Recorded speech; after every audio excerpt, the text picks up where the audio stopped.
Hey friends, Becky here, back with the 2019 recipe project. As a reminder, though I'm sure you all know by now, I'm cooking my way through my family's cookbook.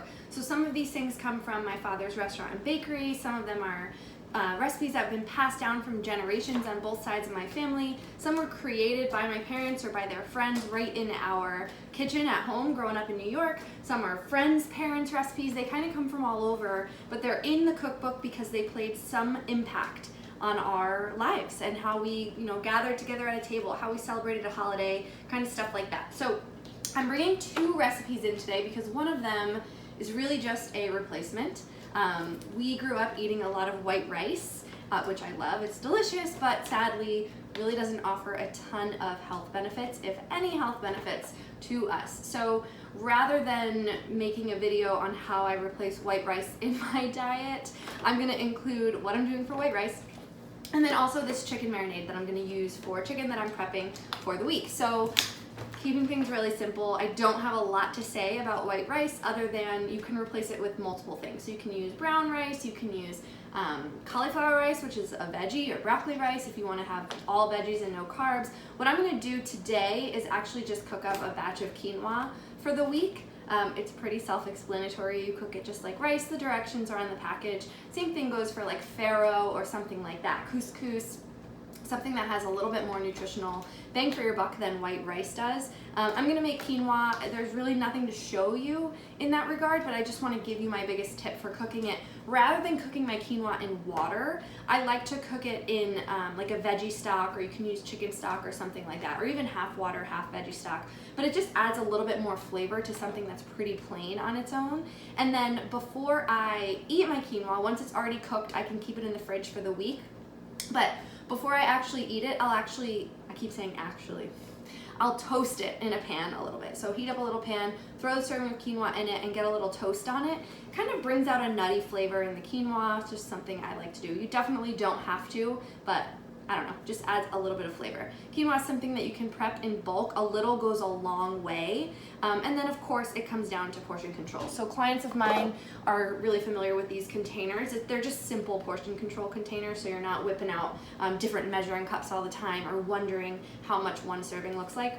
It's about 3/4 of a cup. So I'm sorry, it's a half a cup, my mistake. It's a half a cup, and that's gonna equal one serving of white rice if you decide to go with that. Quinoa, really any grains or starchy carb is gonna be measured in half cup serving. So that's pretty much it for the white rice.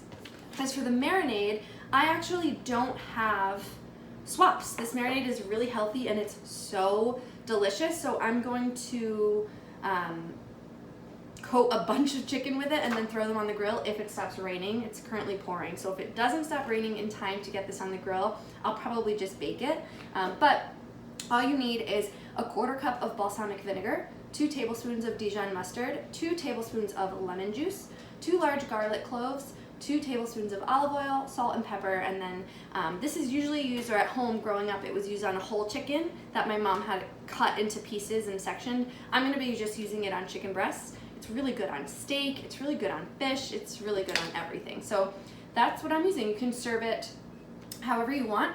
Serve it at home. We used to have it with roasted potatoes and vegetables. What I'm gonna do this week is make grain bowls for lunch. So I'm gonna be using the quinoa instead of rice, this chicken, and then adding in a bunch of mixed veggies, some spring peas, some asparagus, some beans, kind of all that fun stuff. So the chicken can be used however you want, but that's what I'm prepping today. All right, so I'm pretty much just gonna make the marinade first. I'm gonna put everything in a bowl and whisk it together. So I've got a 1/4 cup of balsamic vinegar, and then I'm using 2 tablespoons. I'm using whole grain Dijon mustard. It doesn't have to be the grainy one if you don't like that. I find this one to have a little bit more of a kick to it, and I like that extra flavor. So I'm gonna be doing whole grain mustard, 2 tablespoons of lemon juice. I just have 2 lemons sliced here. I'm gonna squeeze them right into the bowl.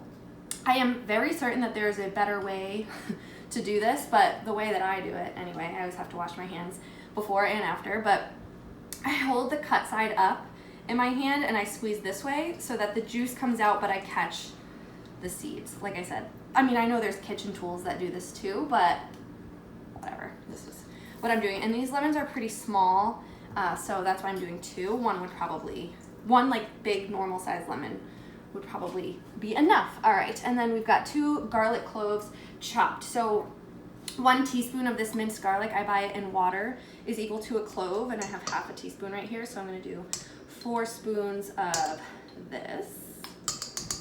I love garlic anyway, so even if I went a little over or didn't measure, it's not a problem for me. We've got that, and then 2 tablespoons of olive oil. Really easy. If you wanted to add kind of a different flavor profile to this, or if you were really picky about kind of the oils that you use, you could use coconut oil. It would still taste really good with the other flavors that are in here. I'm using olive oil. Either one is fine, really. And then salt and pepper to taste. I have the salt and pepper out. Here it is. Okay. So I'm just going to go ahead. Again, I know you guys hear me say this all the time, but when it comes to seasonings, especially salt, start light. You can always add more after. And then I should have grabbed a whisk. Hold on. Okay, so let's see if I can do this fancy. I'm whisking this together. Pretty simple stuff. Nothing revolutionary here. I might actually have to double this looking at how much chicken I'm prepping, but we'll see how it goes. At least you'll get kind of the idea. So everything is mixed together. Nothing too fancy to see. And then all I'm going to do is actually add the chicken right into this bowl. I pre-seasoned the chicken with salt, pepper, and garlic powder. My dad always taught me, I think I've shared this with you too, to have every ingredient in a dish seasoned individually so that you could eat it on its own if you had to, and that just brings out the most flavor in the dish. So I pre-seasoned the chicken, and I'm just putting it